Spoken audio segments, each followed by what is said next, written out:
Hey, do you know the 4 different sounds of letter Y? The letter Y is a consonant, but sometimes Y also works as a vowel in a word.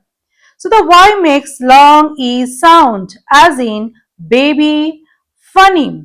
It occurs at the end of 2-syllable word. Next, short I sound means I, as in gym, system.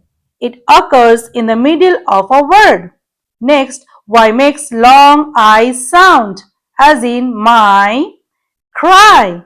It occurs at the end of a short 1-syllable word.